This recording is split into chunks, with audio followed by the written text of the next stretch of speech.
Welcome two DJ explain. और इस video पे हम लोग बात करेंगे कि यूएस ने वेनेजुएला पे जो अटैक करके वहाँ के प्रेसिडेंट को किडनैप किया था उस बारे में। और जैसे कि मैंने पिछले एक शॉर्ट्स में ये बताया था आप सभी लोगों को कि किस तरह से चाइनीज रडार सिस्टम और रशिया की S-300 पूरी तरह से फेल रहे थे जब यूएस ने वेनेजुएला पे अटैक किया था। पर ये पूरा टॉपिक आज का इसी के आसपास है क्योंकि काफ़ी सारे लोग इस बारे में काफ़ी ज़्यादा बात तो कर रहे हैं, यहाँ तक कि इस वाले वीडियो में एक बार आप देख लो। From Television Tokyo, Venezuela had imported a large amount of military equipment from China, but it appears that this equipment was of little practical use in the last U.S. attack. Please share your assessment of this matter. Thank you.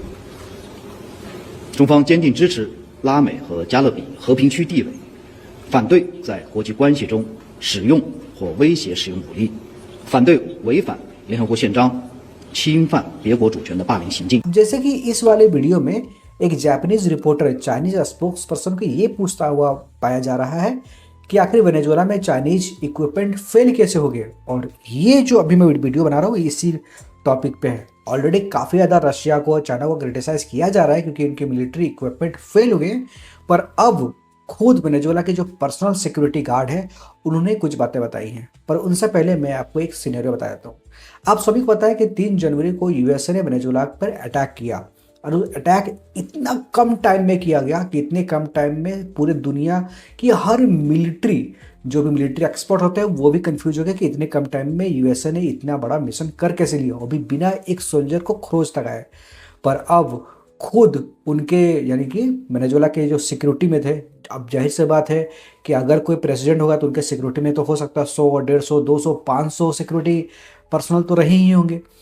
अरे 500 भी नहीं रहे होंगे तो 50 तो रहे होंगे अगर कोई प्रेसिडेंट है तो। अब आप खुद सोचो कि इतने ज़्यादा सिक्योरिटी वाले लोगों को बिना मारे या फिर बिना किलिंग किए हुए आखिर किसी प्रेसिडेंट को कैसे किडनैप किया जा सकता है। लेकिन अब ये अपडेट क्लियर निकल के आ रही है कि जो वहाँ पर काफ़ी सारे मीडिया रिपोर्ट्स ये बता रही हैं कि जो उनके सिक्योरिटी के जो भी लोग थे उनमें से कुछ लोग अब ये क्लेम कर रहे हैं कि जैसे ही यूएस आर्मी आई उससे पहले उनके सर में काफ़ी ज़्यादा सीवियर पेन हो रहा था और नाक से खून आने लगा था। और अचानक से जितने भी मिलिट्री हार्डवेयर थे यानी कि एस डिफेंस सिस्टम हो यानी कि S-300 हो या फिर चाइनीज रडार, सब ऑटोमेटिकली स्विच ऑफ यानी कि बंद हो गए थे बिना किसी सिग्नल का। और ये इशारा करता है एक तरह का सोनिक वेपन की ओर या फिर साउंड फ्रीक्वेंसी वाली किसी तरह के कोई खास वेपन जो कि सीधा ब्रेन और साउंड फ्रीक्वेंसी के जरिए सीधा ब्रेन पे अटैक करता है। जिससे उनका कहना था कि उनके सर में बहुत ज़्यादा सीरियस पेन हो रहा था और नाक से इतनी ज़्यादा ब्लड निकल रही थी। और उसके बाद ठीक उनके ऊपर यानी कि उनके आसमान के चारों ओर काफ़ी सारे ड्रोन आ गए थे और इस वजह से उनके सोल्जर्स को ये समझ ही नहीं आ रहा था कि वो रिएक्ट कैसे करे। आप एक तरह के मान लो किस तरह के एक साई-फाई मूवी देख रहे हैं जहाँ पर एक किसी खास तरह का साउंड वेव चलाया गया जिसके बाद जो भी सोल्जर्स हैं वो सबकॉन्शियस हो गए हैं।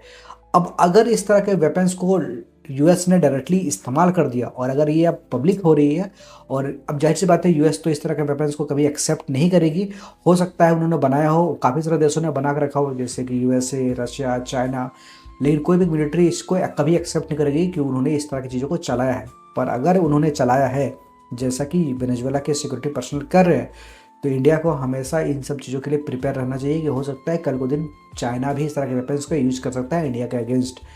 अब इस पूरे सिनेरियो को अगर हम ध्यान से देखें तो हमें ये बात समझ में आ रही है कि यूएस अपने टारगेट को अचीव करने के लिए किसी भी तरह के वेपन्स का इस्तेमाल कर सकता है। और इस तरह के वेपन्स का अगर इस्तेमाल बढ़ता रहा तो आने वाले टाइम में लोग मास डिस्ट्रक्शन वाले वेपन्स की ओर भी जाएंगे। जिस तरह से यूएसए ने एक टाइम पर मिडिल ईस्ट पे अटैक कर दिया था ये बोल के कि वहाँ पर बायो वेपन या मास डिस्ट्रक्शन वेपन है, पर आज का टाइम जो यूएसए ने किया है अगर ये सच निकलता है तो ये उस युग की एक शुरुआत है जहाँ पर बाकी लोग इसका यूज़ करेंगे। हो सकता कई बार यूएसए के खिलाफ ही क्यों ना हो।